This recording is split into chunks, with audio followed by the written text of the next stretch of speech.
अतीक अहमद के सबसे छोटे बेटे की मौत हुई है। एक सड़क हादसे में उसकी जान चली गई। उसकी मौत में किसी साजिश का एंगल नहीं, बल्कि ड्राइवर की लापरवाही है। हालांकि माफिया पुत्र की डेथ ने ये हलचल जरूर बढ़ा दी है कि उसके परिवार के जो सदस्य फरार चल रहे हैं, क्या वो अब सामने आएंगे?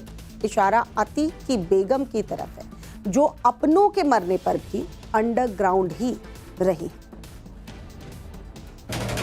जिस झांसी में अतीक अहमद के तीसरे बेटे असद का एनकाउंटर हुआ, वही झांसी अतीक के पांचवें बेटे अबान के लिए डेथ स्पॉट बन गए। झांसी से 70 किलोमीटर पीछे कार हादसे में अबान की मौत हो गई। उसका एक साथी भी ऑन द स्पॉट मारा गया।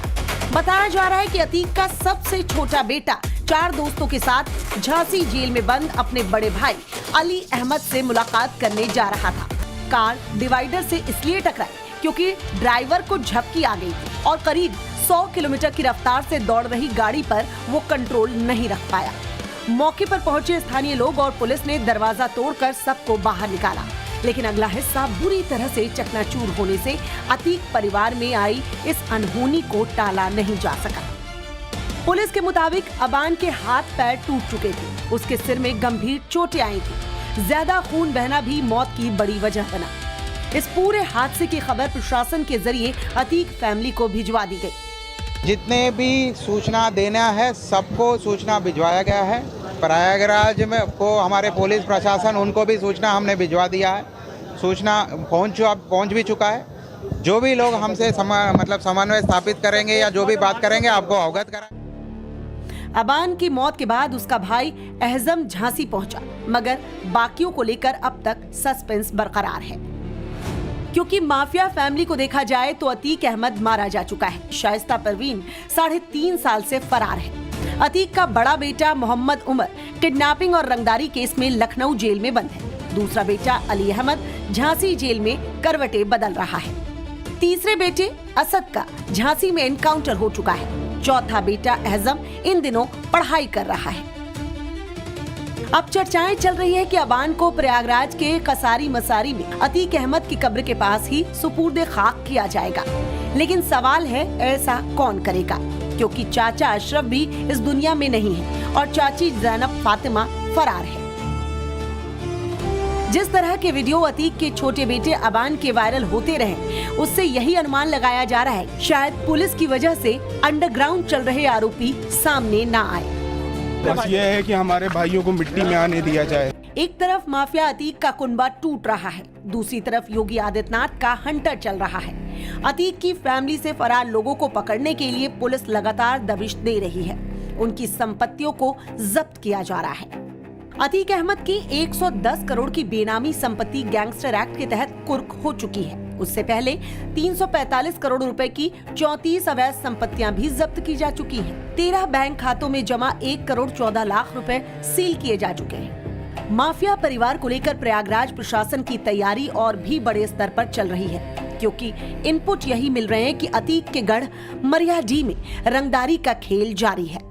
इसी सिलसिले में एक पीड़ित ने आरोप लगाया कि 5 लाख रुपए न देने की सूरत में उसे परिवार समेत जान से मारने की धमकी दी गई है। हालांकि योगी आदित्यनाथ ऐसे हर माफिया गैंग के खात्मे का संकल्प ले चुके हैं। ये माफिया किसी के नहीं होते, ये हमेशा समाज का खून चूसते हैं, गरीब का शोषण करते हैं, व्यापारी में भय और दहशत की स्थिति पैदा करते हैं, बेटी की सुरक्षा के लिए खतरा पैदा करते हैं। और इसी के लिए हमारी सरकार ने तय किया था पहले दिन से कि अपराध और अपराधियों के प्रति माफिया और माफिया के संरक्षक दाताओं के प्रति सरकार की जीरो टॉलरेंस होगी। बहनों और भाइयों, ये जीरो टॉलरेंस आज आप देखते होंगे, जब सरकार ने कहा थी माफिया को मिट्टी में मिलाएंगे तो माफिया मिट्टी में मिल गए। अब माफिया मिट्टी में मिल चुके हैं। योगी आदित्यनाथ की सरकार में माफिया अतीक का दौर खत्म हो चुका है, मगर कई सवाल अभी बाकी हैं। इनमें सबसे अहम सवाल शाइस्ता परवीन को लेकर है। क्या वो बेटे को आखिरी बार देखने आएगी? क्योंकि असद का एनकाउंटर हुआ तब भी वो अंडरग्राउंड रही और अतीक अहमद की मौत के बाद भी उसने पुलिस से लुका छिपी का खेल जारी रखा। शाइस्ता के बारे में कहा जाता है कि वो अतीक के जाने के बाद उसके गैंग IS 227 को ऑपरेट कर रही है और उसी की बदौलत कई अपराधी उसके आसपास साए की तरह घूमते रहते हैं। हो सकता है यही पुलिस के हर पहरे की खबर शाइस्ता तक पहुंचाते हैं और खुद को सेफ वो रख पा रही हो। मगर अब अबान की सड़क हादसे में मौत के बाद अतीक का परिवार एक बार फिर सुर्खियों में है और इंतजार है फरार शाइस्ता परवीन का। जवाब कसारी मसारी में मिलेगा या फिर उसी तरह शाइस्ता गायब रहेगी, हर कोई यही जानना चाहता है। Bureau report, times now Navbharat. Pakistan में 11 अगस्त ट्रेंड कर रहा है। हर किसी की जुबान पर इसी बात की चर्चा है कि पाकिस्तान की आजादी से ठीक 3 दिन पहले ऐसा क्या होने वाला है जिससे कि मुनीर शहबाज के हाथ पांव फूल रहे हैं। टेंशन इस बात की हो रही है कि बचा हुआ 20% भी कहीं हाथ से निकल ना जाए। आखिर क्यों पाकिस्तानी हुक्मरान को लग रहा है कि उन्हें अब भागकर ही जान बचानी होगी? देखिए जरा। बस 5 दिन बाकी रह गए जब पाकिस्तान के टुकड़े हो जाएंगे। तारीख मुकर्रर कर दी गई है, वक्त तय हो चुका है। जिस बलूचिस्तान को सालों तक पाकिस्तान की आर्मी ने अपनी जूतों के नीचे दबा कर रखा, अपनी जागीर समझ कर रखा, उसी बलूचिस्तान ने अब इस्लामाबाद को चुनौती दे दी है।